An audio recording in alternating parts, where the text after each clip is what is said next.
in Corporate Volunteering series. It's actually our first webinar of 2021, which is a bit ironic given that, in 2020, we ran almost 70 webinars week on week overall. And it might just kind of speak to the whole Zoom out mentality that we had back in 2020 days. I want to start by sharing a bit of story from 3 years ago to kind of set a bit of context. And actually happened in 2018, and we were quite early on in our journey as a tech startup at Communiteer. I was invited to join a corporate breakfast hosted by one of our partners at Volunteering Victoria in Melbourne, Australia. And there were 20 representatives from various corporations and 20 not-for-profit representatives. And I feel a bit like the new boy on the block, literally sitting in the middle between the two stakeholder groups. What I discovered was that a lot of people actually knew each other. Some of them are working with one another on a one-on-one basis. And before you know it, it was 3 speakers later and a few croissants, and people kind of say their goodbyes and they kind of part ways and did their own thing and began the day job for the rest of the morning. And I first thought, well, that was really strange because it seems like everyone's kind of striving for the same goal in trying to work the corporate volunteering program and create more impact, but everyone's actually been working in silos. And then the second thought I had was, well, what if we can actually pull everything together and get people to exchange how they've been making it work in their own workplace, and then sharing the ideas and actually replicating it in different workplaces so that we can collectively amplify our impact. And that's really been our mantra at Communiteer for the last 3 years, which is trying to find ways to play a better facilitator role and actually encourage more corporate volunteers to participate and more CSR managers to exchange ideas, and again, sharing those ideas freely and try to learn from our mistakes collectively and amplify our impacts. So to segue to the why of our session today, this Leaders in Corporate Volunteering series, it's really about spotlighting different leaders in corporate volunteering, as the name suggests. And it's really about providing a safe place for our peers to really share our learnings and ask questions so that hopefully we can avoid some of the common mistakes and maybe, again, try to replicate a working model that we can then take it back to our workplace. It's conversation-based. There are some prompted questions, but it's supposed to be interactive. So I'm sure Kylie and I can talk for hours, but we're trying to squeeze it in half an hour. But if you have any questions during the time, please type it into your chat room. And we've got our curator, Maddie, who's going to keep a lookout of the questions, and we're trying to pause periodically to catch your questions, get Kylie to explain and answer it, and then we move on to the next topic and so on and so forth.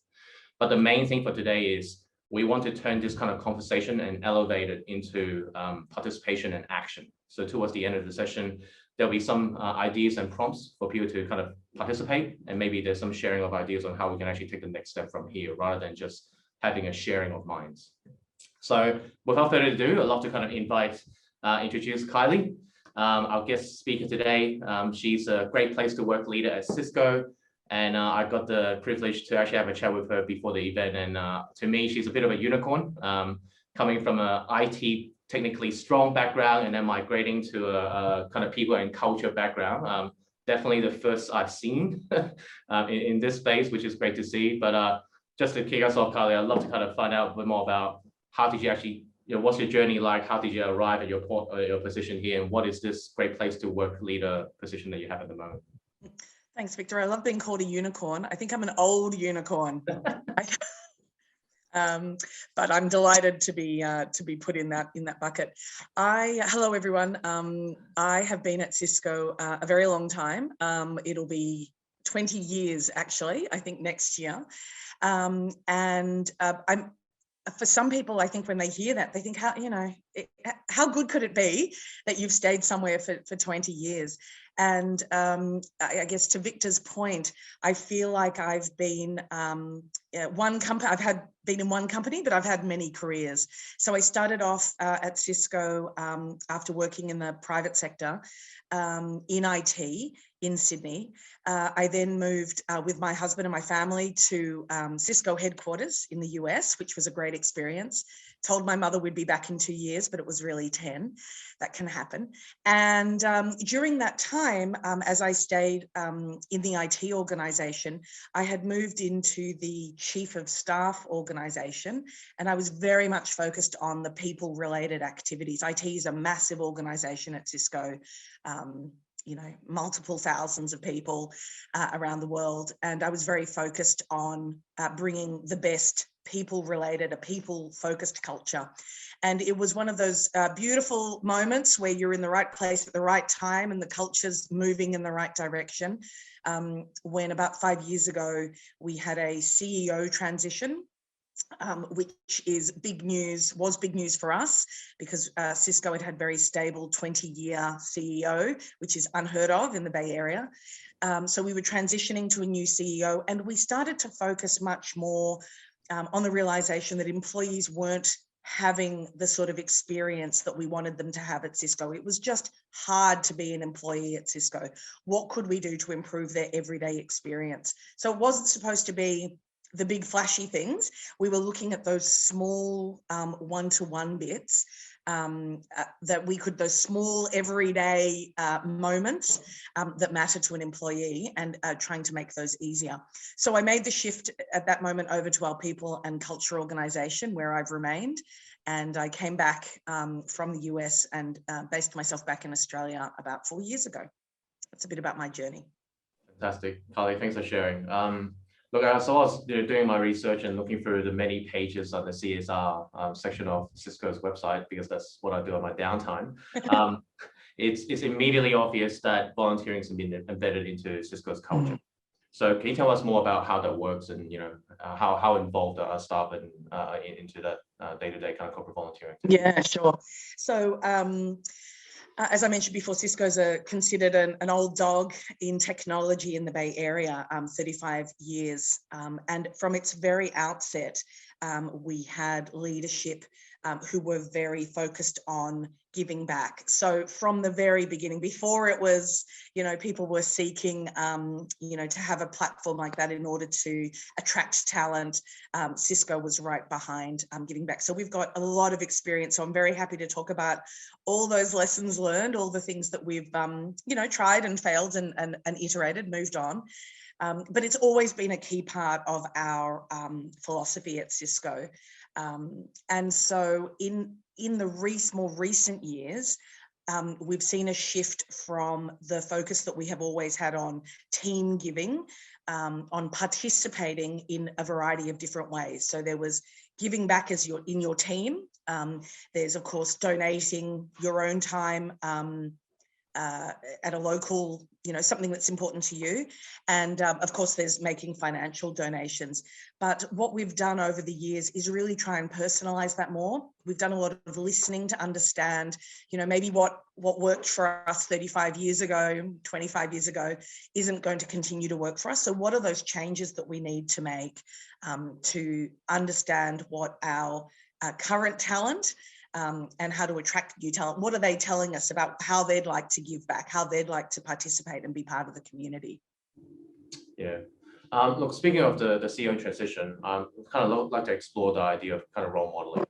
I don't think anyone in the audience here today is going to doubt the effect, or the positive effect, of having buy-in from senior management. And the tricky is always how to get buy-in. How do you get them to influence and use the position to be the front runner?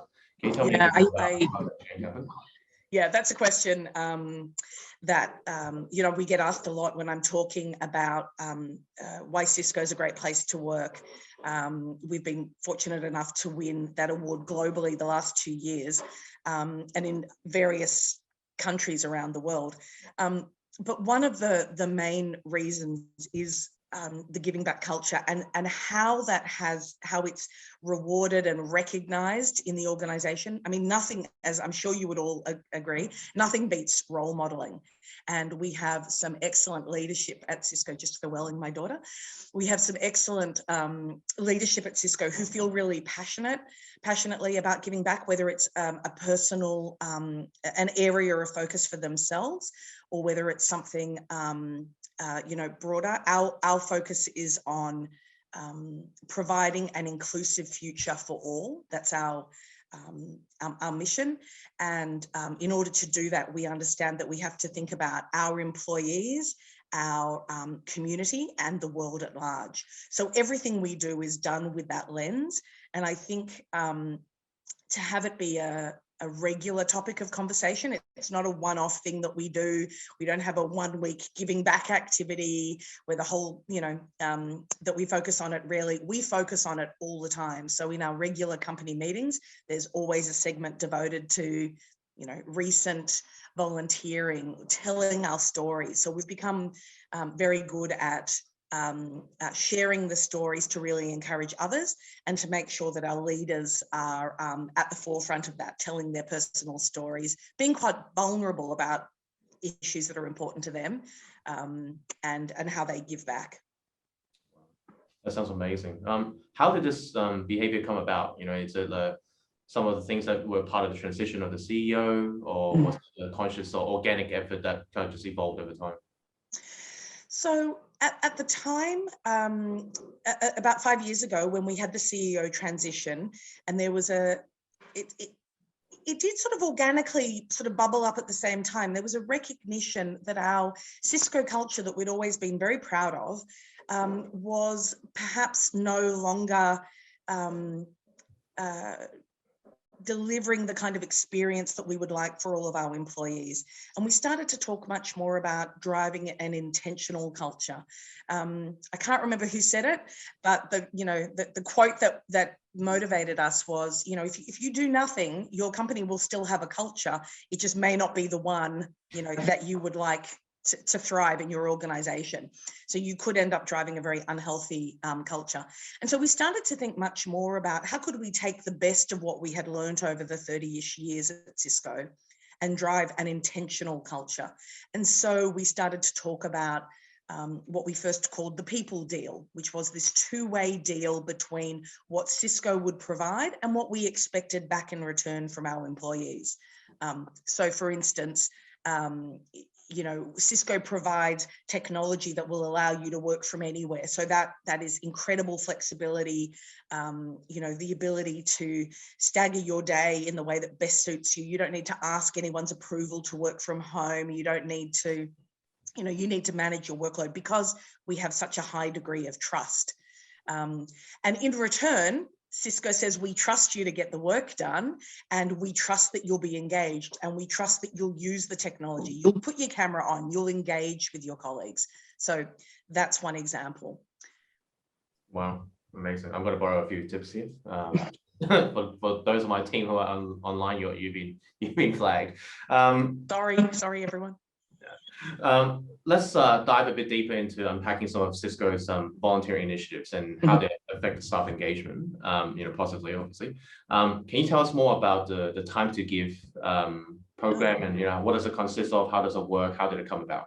Yeah, so I was talking before about the people deal, and the way that we really drove that, we could have done it the standard way we've always looked at making improvements. We could have said, well, let's get some of our IT people and some of our HR people, perhaps some of our facilities people in a room, and we know what the problems are because, we've heard our employees on these topics before. We know what are the frustrations, and we'll go and fix those problems.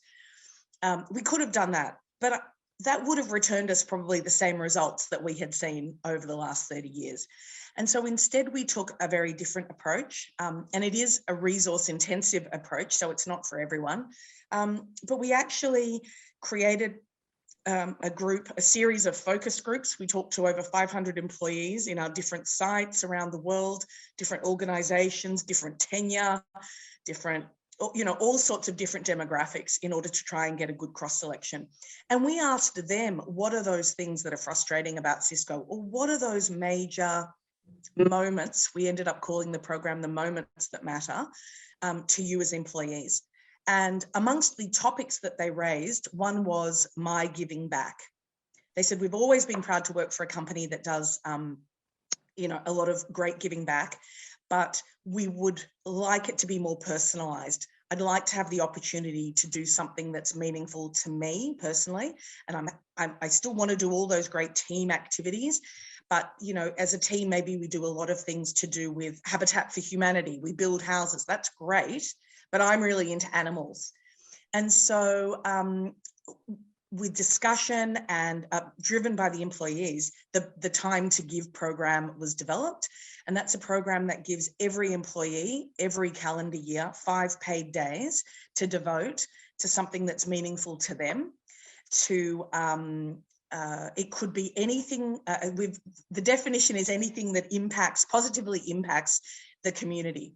So whether it's helping, recently we had terrible bushfires and then the floods. I mean, based here in Australia, it's been biblical proportions. There's always something that has happened. And so, that allowed recently some of our employees to go and work in Wingham, in a country town, just to help, clean up, to help provide support, to bring some Cisco technology as well. But that was something that was personally meaningful, because one of the couple of the guys in the team came from country towns, and they really knew the impact. So that allows them to do something that's specifically valuable to them. I'd like to mention that last year during the pandemic, Cisco saw the need more than ever, rather than winding back the Giving Back program and saying, we won't be able to do anything because we can't get out and about. Cisco instead extended Time to Give to 2 weeks, 2 paid weeks, and then also made lots of great suggestions and really curated opportunities for employees to help in both physical but also in virtual ways. So that's something that we're really proud of. Wow, fantastic. Just out of curiosity, where was the catalyst for that extension from 1 week to 2 weeks? Because again, this is unheard of. Yeah. It was from our employees. We have regular, very transparent, doesn't that sound American, but very open communication at Cisco, and lots of opportunity for employees to share their feedback in lots of, in informal ways. For instance, we have, during the pandemic, we had, my number's not going to be quite right, but something like 18 or 20 weeks in a row with company meetings where our executive team would show up and talk to us about issues to do with the pandemic, because we were all flying by the seat of our pants. Support from medical, we'd have guest speakers that would come and talk to us from medical backgrounds, talking to us about the impact on our customers, talking about our employees, how we were supporting employees that perhaps had contracted COVID or their families. And so there was this tremendous sense of community spirit, and employees were asking, how can we help? What can we do? How can we use our technology? How can we use how can we use ourselves in virtual ways to support? So the concept really bubbled up from employees, and our CEO really saw the need and supported it. And so it was announced, and it was very flexible. No system had to be updated. We're not tracking it. It was, we trust you. Again, the trust is really critical. Fantastic. And just as a sneaky question, I mean, look, it sounds like the Time to Give programs are working really well. What has been some of the learnings since the establishment of Time to Give? Like what actually worked kind of and didn't work? You had to tweak it along the way. I think those are really good lessons for us as well. Yeah. Yes, actually. So when the program was announced, I want to say 3 years ago, or perhaps even 4 now, Time to Give, very exciting. Everyone was talking, how they were going to use their time and what was important to them. And I might take, a week and, go and teach or build or something. And then what we found was that it was employees were not taking advantage of that program. And so, we could run metrics, we could see that people weren't taking it. And so again, we reached out to a group of people who were happy to talk, happy to provide feedback. So we have a group sort of on tap that we can go to. And we asked, we said, are you having problems taking Time to Give? Please let us know what the challenges are, because, we want to support this. This is a program we really want to see used. And we learned a couple of things. The first thing that we learned was that there was just awareness. There was a lot of, it was complicated. It was new. People were already fitting in a lot of other things. What did this mean? They had a lot of questions. Well, do we still do things as a team? Is this instead of? Lots of questions like that we were able to resolve in a very sort of process-free way. We really wanted to talk about the focus and not the we wanted to focus on the experience and not the process. So we tried to take away a lot of that sort of paperwork away. And so we wanted to make it simple, and we also wanted to help people connect with opportunities in their community. What we found was that perhaps people more mature in their career, perhaps people who had been more connected, perhaps they have children, so they were connected in with giving back opportunities through the kids, perhaps through school, perhaps through church-related groups. They immediately could think of opportunities. But what we found was that some of our younger and career employees didn't have those connections, and they needed help. They needed some options that they could connect into. So we were able to create something that sort of walked them through it. Hey, are you into, helping animals? Are you more into getting your hands dirty? Here, follow, these steps. Perhaps talk to some of these people that have done a similar activity so they could reach out to employees. So we had to make it simple for them. We had to, take away any of sort of those questions and the support. And the third thing was we had to role model it. And so we also, spoke to all the leaders and encouraged them to take their time to give and to talk about it. And so we did lots of those sorts of promotions as well in various methods, company meetings and newsletters and things like that. So that made a big difference. And then we've seen the uptake, really increase. Fantastic. Thanks for sharing that. And look, I think this is a good segue for one of questions from Nancy. She's asking, how does Cisco balance the time to give program with managers who aren't necessarily bought into or don't want to release their staff away from work? Kylie, do you have any nuggets? Yeah. Hi, Nancy. It's really a question. Sorry to say it again, but it really is a question of trust. And it also is a question of expectations, leadership expectations. So this is a little bit sort of adjacent, which is to say that we have focused more and more. That's a great quote, Carmel. We have focused more and more at Cisco in these last 5 years on really being explicit with our leaders about our expectations of them. And I don't mean the old-fashioned sense of expectations, like here's the checklist and here are the things you must do and fill in this form. I mean the expectations of being a human being. The conversation when we started talking about the people deal and our moments that matter were, you understand how to be a human being at home. If your friend came to you and said, my wife is sick with cancer, you would say, how can I help? You would say, let me take something off your plate. You wouldn't say, well, I'm sorry, you get 3 days of sick leave to care for her, and we expect you to keep going. So why do we do that at work? And we said, we have focused for too long on, I think our leaders have focused for too long on trying to be good managers, but not great leaders. And so, Nancy, to answer your question, we've made it clear to all of our leadership that it is an expectation that everyone can have that conversation with their leader, make sure it works. You have to have the plan. You have to say, I'm thinking of taking these days or this week off. Is that going to fit in with the program? Clearly you can't do it if you're in the middle of some tight deadline, but finding the way to make that work, it's a two-way street. Sorry, I'm madly scribbling notes to help our organization grow at the same time. I'm back as a facilitator now. So I guess one last thing I want to explore is when we had a chat beforehand, there was conversation about people coming together to volunteer as part of a team building exercise. Mm-hmm. What's your view on that? And what's your experience at Cisco on whether the team building actually kind of turn into an outcome of increased staff engagement, or it just turns into another thing that people get around to? Yeah, no. So the original giving back as a team used to be seen as a separate activity. So there would be a team building activity that might involve, a few beers and something to eat.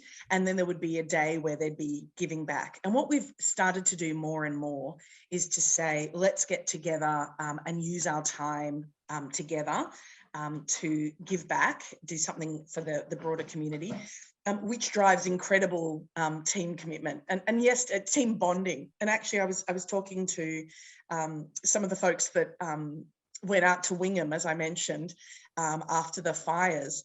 And they were saying that one of the unintended but fantastic consequences was when they put the call out to say, look, some of us are going to volunteer and head up to Wingham, and, you know, it's not going to be flash. We're going to stay where we can, and we're going to, you know, we're just going to help. So, you know, come if you're ready to roll your sleeves up, was that they reached, the group that ended up going were from all parts of the organisation. People were really shoulder to shoulder with members of their company that they've never really spoken to before. You know, it was really cross-functional. It really drove some fantastic employee engagement.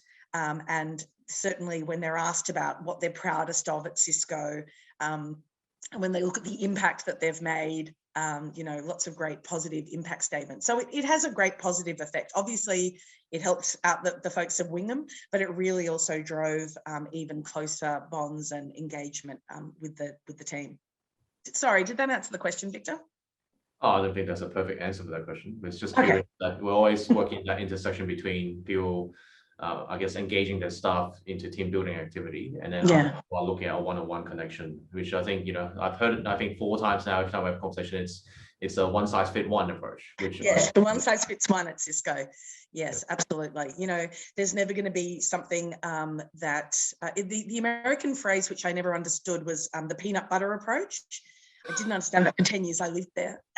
But I guess it's that one size, it's the difference between the one size fits all and the one size fits one, which we try and model at Cisco. Peanut butter approach. Okay, all right. Just want to note that down. Okay, well, look, let's take it all and bring it into the present. I mean, after what happened in 2020, I think we need to be prepared for post-COVID kind of well, and corporate volunteering sector is no different. At Communiteer, we've certainly seen an increase in engagement from corporates who actually want to do good, and at the same time, a decrease in engagement from a lot of not-for-profits who are literally struggling to survive last year. But now they're kind of coming back out of the woodworks and ready to kind of engage in corporate connections again. So I guess my question to you, Kylie, is, you know, how has Cisco's corporate volunteering program been affected by, you know, 2020, and what has changed and what have you pivoted over time? Yeah, I mean, this time last year, you know, we were all still trying to sort ourselves out. How could we be most helpful? You know, where could we focus our activities? So one of the first things I would say is that we focused, rather than trying to do great big global initiatives, we focused very much on what we could do locally. So for instance, our St Leonard's and North Sydney teams, they had a lot of collaboration technology, you know, video cameras, WebEx, things like that, that helps people connect. They very quickly reached out to all of our customers, asked them what they might have that was not being used. You know, everything was gathered, sanitized, and then delivered to hospitals and other medical setups. So, you know, things like that were a quick win. In the US, they started making masks in some sites. So there was a lot of locally based activities that were happening. The other thing, as I mentioned, was that we doubled our time to give, and we had to really look at some of those virtual opportunities.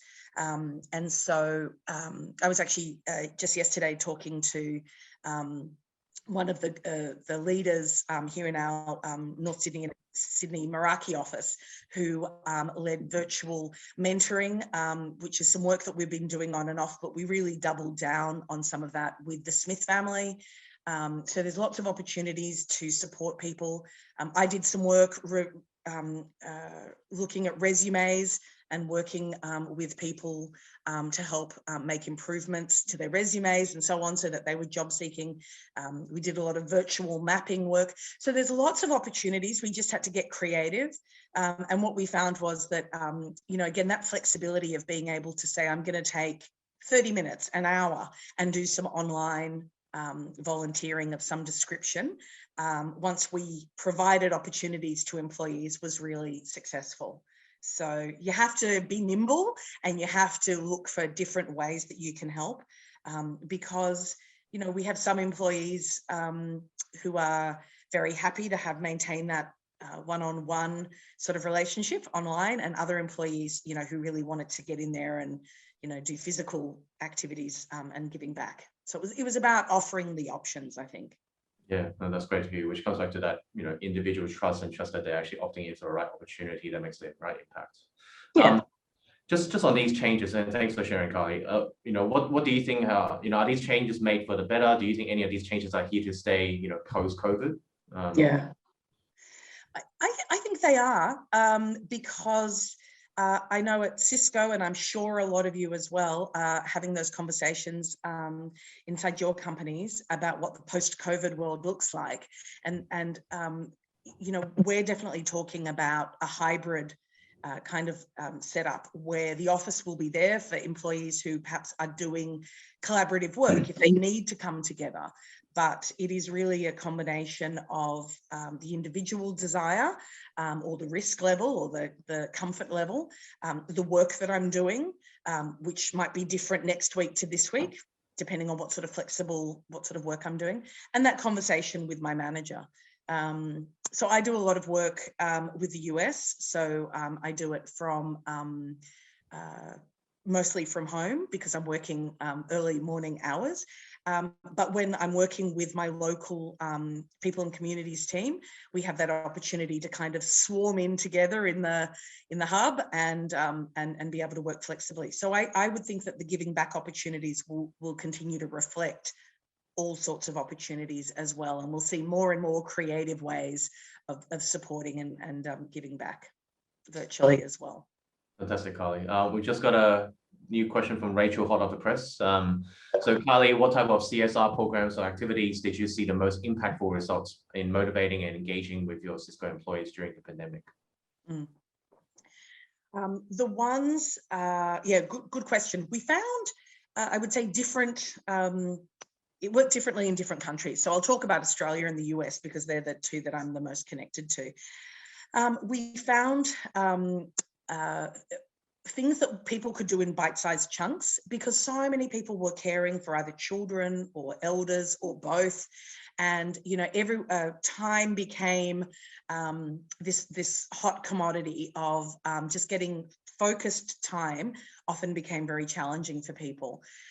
We found, so giving people opportunities to give back in sort of 30-minute increments was really valuable, as opposed to, you know, the days of going and, let's say, Habitat for Humanity, which builds houses, you can go for a week and you can really see, you know, the end impact. So finding ways that people could give back in short chunks and feel good about it and could see the impact, that was important. And so we found that some of the charities and not-for-profits we were working with really upped their game in terms of showing you the impact. So that would be motivational for coming back, I think.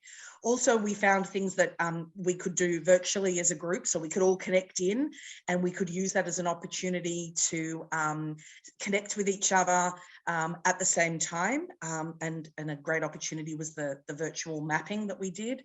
So we could all still talk together. It's like being in the room and doing it together.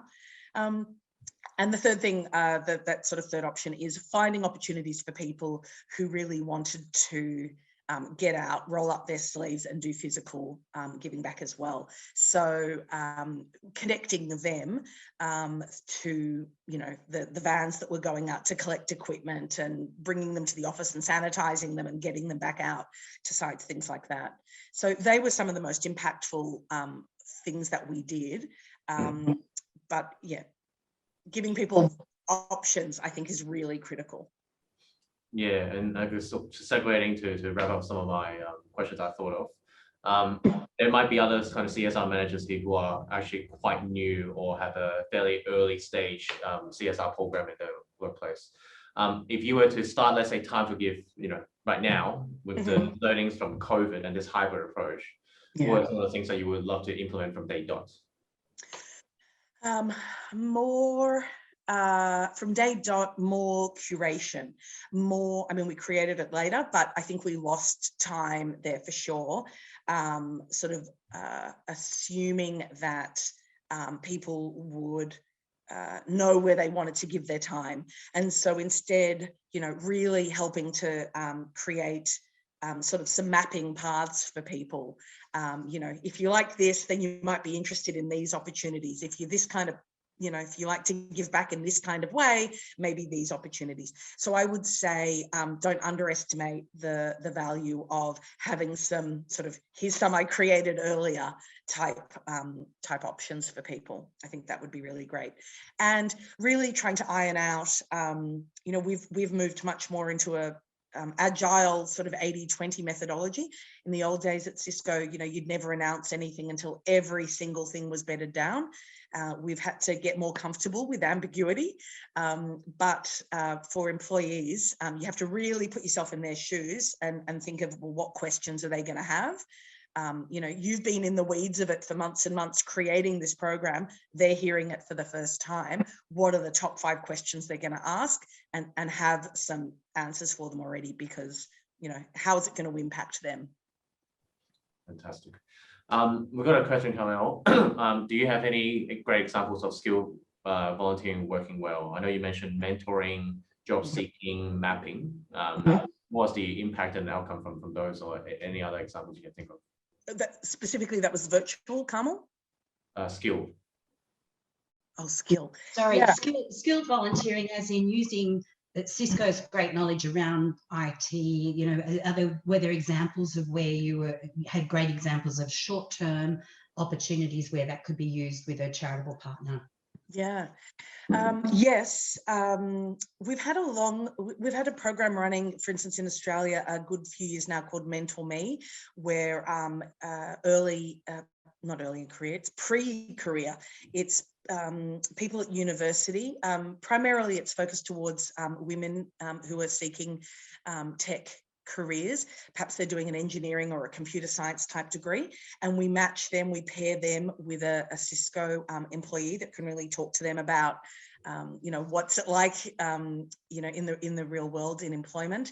And so that program was very successful last year. We had a much higher number of people applying to be mentored and mentees. Yeah, mentees and mentors.